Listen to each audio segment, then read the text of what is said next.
మీకు ఈ వీడియో నచ్చినట్లయితే వీడియోని లైక్ చేయండి. యువరాజ్ రాలేదని ఇక కౌశికి కేదార్ నిన్ను వజ్రపాటి ఎక్స్‌పోర్ట్స్ సీఈఓగా నేను అపాయింట్‌మెంట్ చేసేస్తున్నాను. నువ్వు ఈ పేపర్స్‌పై సంతకాలు చేసేసేయ్ కేదార్ అని కొన్ని పేపర్స్‌ని కేదార్ చేతికి కౌశికి ఇస్తూ ఉంటుంది. అప్పుడు ధాత్రి కూడా సంతకం చేయమని కేదార్‌కి సైగ చేస్తూ ఉంటుంది. కేదార్ చాలా సంతోషంగా ఆ పేపర్స్‌పై సైన్ చేయబోతూ ఉంటాడు. అప్పుడే యువరాజ్ అక్కడికి వచ్చి కేదార్ చేతిలో ఉన్న పేపర్స్‌ని గాల్లోకి విసిరి కొట్టేస్తాడు. యువరాజ్ నువ్వు వచ్చేసావా? నువ్వు బ్రతికే ఉన్నావా? అని కౌశికి చాలా సంతోషపడుతూ ఉంటుంది. కానీ యువరాజ్ మాత్రం చాలా గర్వంగా అక్కడ ఉన్న కాఫీ టేబుల్‌పై కాలుని మోపేసి, "అక్క నువ్వు ఇంతవరకు మాట్లాడిన మాటలు, చేసిందంతా కూడా చాలు. ఇక నువ్వేమీ మాట్లాడకు. నేను వచ్చేసాను కదా! అంతా నేను చూసుకుంటాను" అని యువరాజ్ అంటాడు.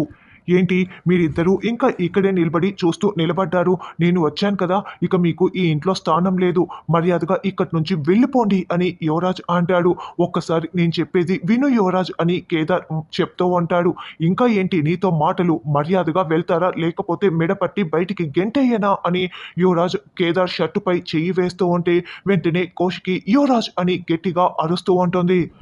ధాత్రికి కోపం వస్తూ ఉంటుంది. అయితే ఈ లోపలే యువరాజ్‌ని కౌశికి అడ్డుకోవటంతో ధాత్రి కాస్త కూల్ అవుతుంది.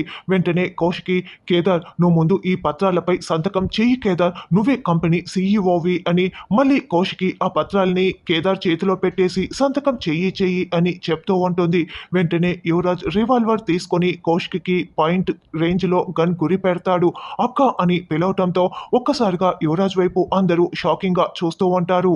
"అక్క నువ్వు నాకు నా గుర్తింపుకి అడ్డు వస్తానంటే నేను నిన్ను అక్కనని కూడా చూడను. నీ ప్రాణాలు తీయడానికి కూడా నేను వెనకాడను. కాబట్టి నువ్వు నా పనులకి అడ్డు రాకు. అడ్డు వచ్చావో అస్సలు ఆలోచించను. నీ ప్రాణాలు తీయటం ఖాయం" అని అలా రివాల్వర్‌ని గురిపెట్టటంతో ధాత్రి, కేదార్, కౌశికి అందరూ షాకింగ్‌గా చూస్తూ ఉంటారు.